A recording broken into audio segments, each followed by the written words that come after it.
c'est bon. Voilà. Alors Enrico, merci de nous recevoir donc, pour la radio RLM. Ça nous fait vraiment plaisir que vous nous accordiez donc, ces quelques minutes. Alors effectivement, on s'est intéressé à votre actualité.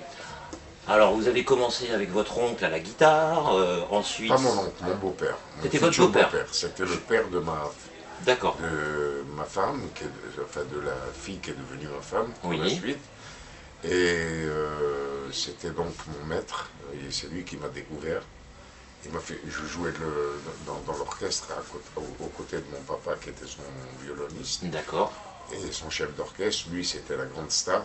Et c'était le représentant de la musique arabo-andalouse. Et à l'âge de 15 ans, j'ai joué dans cet orchestre, aux côtés de mon père et de... Jean-Pierre. Mon père. Votre beau-père, c'était votre... Raymond. C'était Raymond, d'accord. Ouais, d'accord. Cher Raymond Léris. Oui, c'est ça. Cher, ça veut dire maître. Oui, j'ai vu ça effectivement. Et donc, et aussi, vous avez traîné dans le milieu gitan, c'est ce qui vous a donné le petit surnom de Petit Enrico. Oui. Voilà. Oui, parce que j'étais trop jeune pour entrer dans les endroits où on buvait de l'alcool. Ouais. Et alors, comme il y avait les gypsies, les frères Enrico, ça s'appelait comme ça. Ouais. Les Gypsy Kings? Non, pas à l'époque. Pas à l'époque. Ouais. Alors j'ai demandé de jouer avec eux, ils m'ont accepté, ils m'ont entendu jouer de la guitare, ils m'ont entendu chanter, et j'ai commencé avec eux, jouer partout avec eux. Voilà. D'accord. Alors vous avez plusieurs cordes à votre arc, puisque en fait vous êtes chanteur, évidemment, auteur, compositeur, vous avez fait du cinéma, vous avez été humoriste, excusez-moi, mais les grosses têtes, c'est quand même humoriste. Oui. Il faut avoir le sens de la répartie. C'est vrai, absolument. Vrai. Et puis j'ai fait du théâtre aussi. Ah, ça je le savais moi. Voilà. D'accord, donc effectivement vous avez un panel très large. Ouais. Alors qu'est-ce qu'on doit dire, Il ne Enrico? manque plus que la comédie musicale, que j'aurais dû faire et que je n'ai pas encore fait. Et alors qu'est-ce que vous préférez le plus alors aujourd'hui? Oh, tout. Mais franchement, pour moi, de jouer la comédie, c'est une récréation. Ouais. Et d'écrire des chansons, c'est mon plat de résistance. D'accord. Voilà. Ah, c'est beau. Ouais. Moi, je me posais juste une question, parce que vous avez fait beaucoup de scènes, vous avez rencontré énormément de monde quand même. Donc je me demandais pendant votre carrière, quel a été le plus beau moment que vous pouvez retenir en fait, sur scène quoi. Sur scène, le plus beau moment, c'est la première fois. La première fois que je suis passé sur scène, c'était dans ma ville natale, à Constantine, c'était un radio crochet. Et j'avais tellement peur que je sentais les planches de la scène trembler en même temps que mes pieds. J'avais très peur et il y avait 10 000 personnes, je me rappelle. C'était un radio crochet et que j'ai remporté. Et puis ça m'a donné, si vous voulez mieux, l'envie de continuer. Ça a été un début, c'est de la chance. Hein, de la chance. Voilà. C'est un beau début déjà, dans le monde. Ouais. Voilà. Alors je vais vous raconter une anecdote. J'étais dans le sud et évidemment on a reconnu mon accent, on m'a dit bah oui toi t'es du Nord et on m'a sorti cette phrase: les gens du Nord ont dans le cœur le soleil qu'ils n'ont pas dehors. Oui. Mais ça devient carrément un adage, on est d'accord. Oui, c'est vrai, terrible. Cette phrase m'est sortie, j'étais avec mon parolier, Jacques de Marny, que Dieu ait son âme, et qui est parti maintenant, parce qu'il me manque énormément, chaque fois que j'écris une musique, je pense à lui. Voilà. Et donc, j'étais avec lui à Lens, la première fois, et à Lens, j'ai été étonné de voir le climat dur qu'il y avait, la grisaille, tout ça, et le contraste avec les gens qui m'ont si bien accueilli, l'hospitalité, la fraternité, il y avait une fraternité incroyable. Absolument. Et voilà, et cette phrase m'est sortie, nous étions en train de manger. Je me rappelle, il y avait une nappe en papier blanc et j'ai commencé à écrire en même temps que j'écrivais. J'avais la musique qui me venait dans ma tête en même temps. Les gens du Nord ont dans les yeux le bleu qui manque à leur décor. Magnifique. Puis alors après, Jacques de Marly, il a continué, tout ça, puis c'est devenu ce que vous connaissez. Quoi. Ouais. Mais on pense que c'est une phrase qui vient d'un philosophe, hein, vraiment. Cette phrase-là, mais non, mais c'est vrai. Les nouvelles générations, on l'entend souvent quand on parle des gens du Nord, et j'en suis persuadé qu'il y en a qui parfois ne savent pas que ça vient de vous. Eh bien, ils vont le savoir. Hein. Ah oui, bah oui, mais ça. Et alors, c'est d'autant plus un bel hommage, c'est que hier, il y a un album qui est sorti et qui s'intitule Les gens du Nord.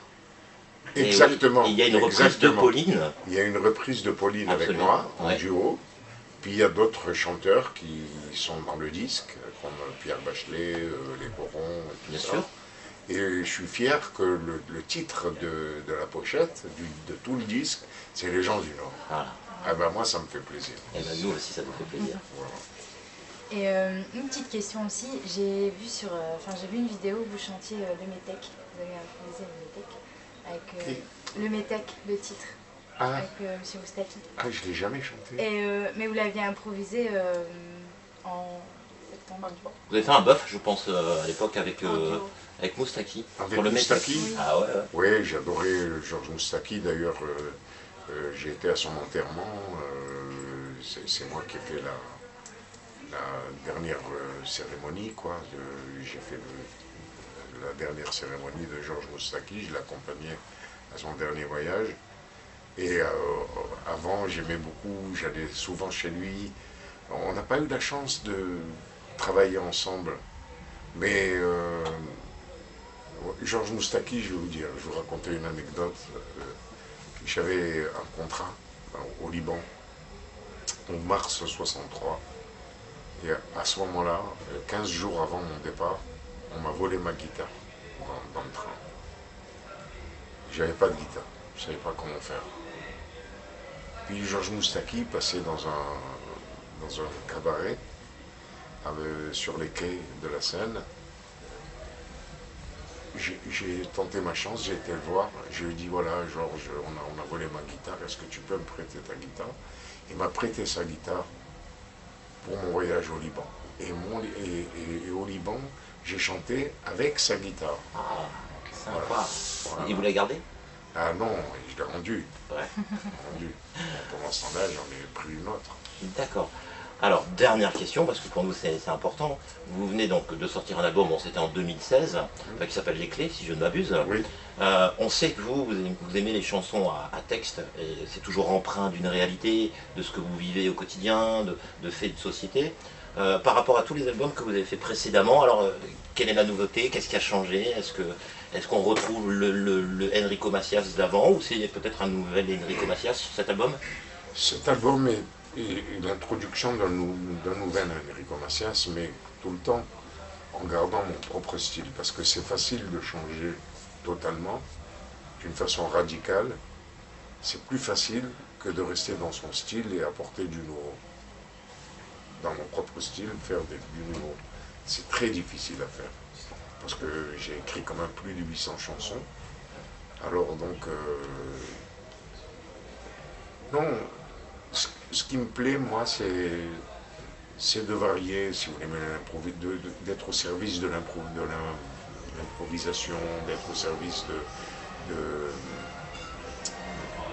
comment dirais-je,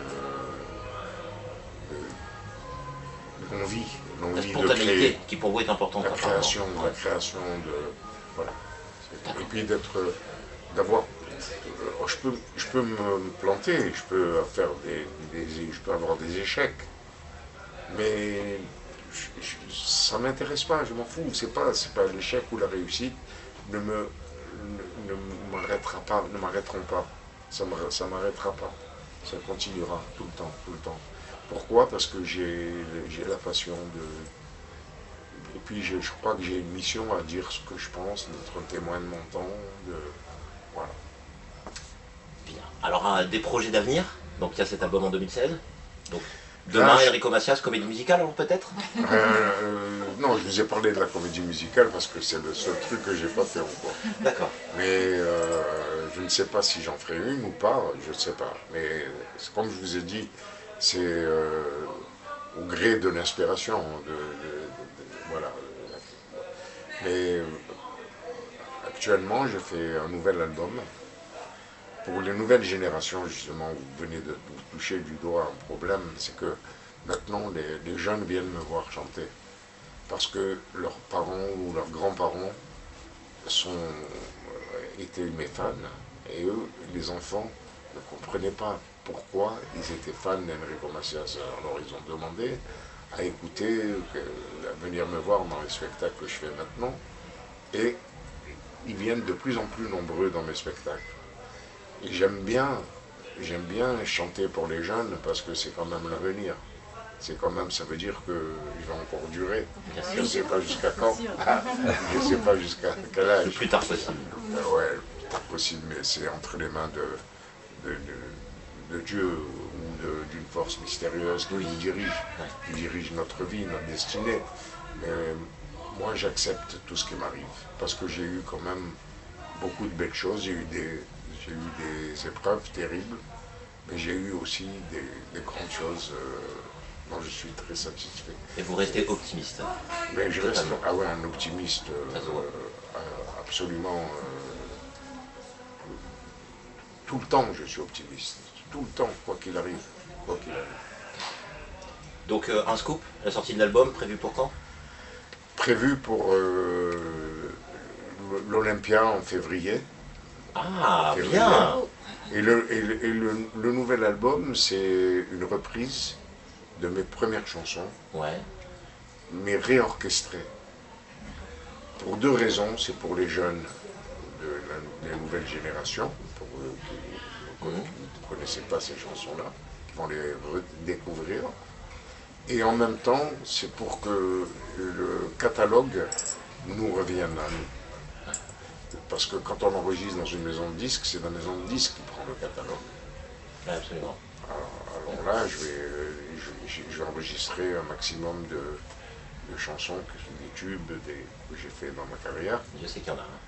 Et voilà, et on va les réorchestrer. J'ai commencé déjà à aller en studio pour ça. Voilà. Je vais peut-être dire une bêtise, mais tant pis, je le dis quand même, mais l'Olympia, donc en février, ça a été une de vos premières scènes. Avec en première partie Gilbert Bécaud, non? Non. Non, je confonds alors. Non. Avant ça, j'ai fait l'ABC. J'ai commencé par l'ABC qui n'existe plus maintenant. Sur Paris? Sur Paris. Ouais. C'était avec le premier spectacle, c'était avec Dario Moreno en vedette. Ah oui. Ouais. Moi, j'étais en supplément de programme. Ah ouais. Voilà. Après, j'étais en vedette anglaise de Amalia Rodriguez. Ouais. En suivant, tout de suite après Dario Moreno, c'était Amalia Rodriguez. Et moi, je suis resté toujours à l'ABC. Après, j'ai fait, quelques mois après, j'ai fait Bobino en américaine, de Colette de Réal. Ouais. Et puis après, ça a été en mars 64, vedette américaine, des compagnons de la chanson. Voilà. Et vous en avez connu du monde, d'accord? Comment? Vous en avez connu du monde quand même. Ah oui. Ah oui. Franchement. Ah si à mon âge j'en ai pas connu, c'est grave. Hein. C'est grave. Ouais, c'est clair. En tout cas, Enrico, merci. Merci pour ce très très bon moment. C'est moi qui vous remercie, c'est vous.